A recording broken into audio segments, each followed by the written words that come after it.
మేలు కొరకాయ జ్ఞాపకం చేసుకునండి. నీ సన్నిధానములో ప్రభువా బలలో చేవేసే ముందు కొద్ది మాటలు మీరు మాకు అనుగ్రహించారు. అలాగనే మీ చేతులకు అప్పగించుకుంటూ యేసు ప్రభు వారి శ్రేష్టమైన నామములో ప్రార్థించి వేడుకొంచున్నాము తండ్రి, ఆమేన్. పిల్లలు, ఇక్కడ ప్రకటన గ్రంథము 21వ అధ్యాయము 8వ వచనాన్ని మనము చదువుతూ వచ్చాం. పిరికి వారును, అవిశ్వాసులను, అసహ్యులను, నరహంతకులను, వ్యభిచారులను, మాంత్రికులను, విగ్రహారాధికులను, చెప్పండి, అబద్ధికులు అందరును అగ్ని గంధకములతో మండు గుండములో ఏమవుతారంట? పాలు పొందుతారు. ఇది రెండవ మరణం. కాబట్టి ప్రభు ప్రజలైనటువంటి వారి జీవితంలో పిల్లలు దేవుని రాజ్యము కొరకు, దేవుని యొక్క సన్నిధిలో మనం కనిపెడుతూ మనము పరలోక రాజ్యము కొరకు సిద్ధపడుతున్న వారు. అయితే పరలోక రాజ్యము కొరకు సిద్ధపడేటువంటి వారు పిల్లరా నరకమును తప్పించుకుంటారు. ఎలా తప్పించుకుంటారు? ఏమండి, ఇక్కడ రాయబడింది ఇది రెండవ మరణం.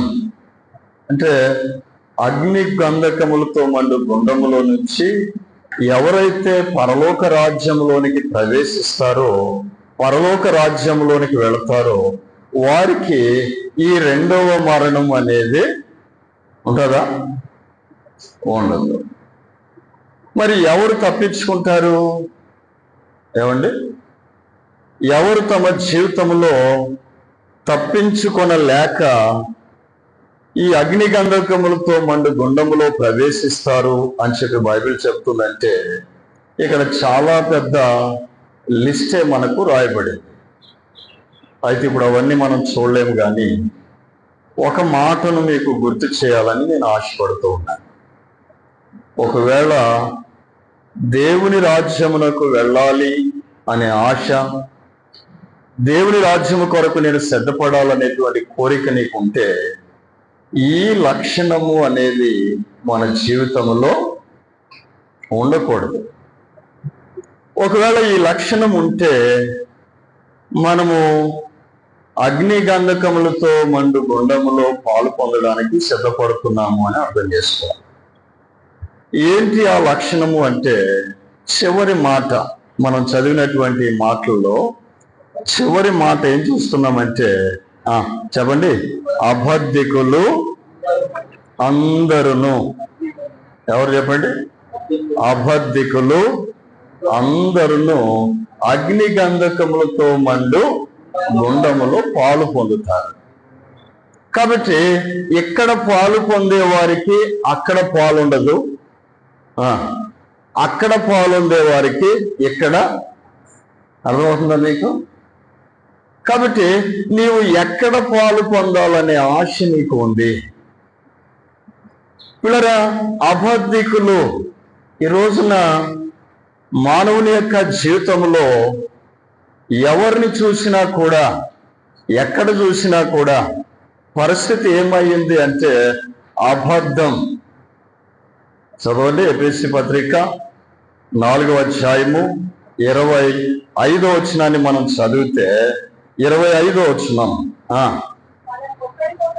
మనము ఒకరికొకరు ఏమై ఉన్నామంటే, మనము ఒకరికొకరము అవయవములమై ఉన్నాము. కాబట్టి చెప్పండి, ఏం మానేయాలంటామా? మీరు అబద్ధమాడుట మాని ప్రతి వాడును తన పొరుగు వానితో చెప్పండి. ఏం మాట్లాడాలంట పుల్లమ్మ గారు? అక్కడేం చూస్తున్నాం? బండి సౌండ్ వస్తే అటు చూస్తామేనా? పిల్లరా, ప్రతివాడు తన పొరుగు వానితో ఏం చేయాలంటమ్మా? సత్యమే మాట్లాడాలా. ఉదయం లేచిన దగ్గర నుంచి సాయంత్రం పండుకునే వరకు కూడా మానవుని జీవితంలో అలవాటు అయిపోయిన సంగతి ఏంటంటే, మీటింగ్కి ఎందుకు రాలేదన్నా అంటే అబద్ధం, మీటింగ్కి ఎందుకు రాలేదక్క అంటే అబద్ధం, పోనీ మధ్యలో మీటింగ్లు ఎందుకు వస్తలేదంటే అబద్ధం. నువ్వు చెప్పినటువంటి మాట నన్నే కన్విన్స్ చేయలేకపోతే ఏమండి, ఇక దేవుణ్ణి ఎలా కన్విన్స్ చేయగలం? దేవుణ్ణి ఎలా ఒప్పించగలం? మెటుకు మానవుని యొక్క జీవితంలో పునర అబద్ధము అనేటువంటిది అలవాటుగా అయిపోయింది. ఇప్పుడు కరోనా వచ్చింది. కరోనా వచ్చి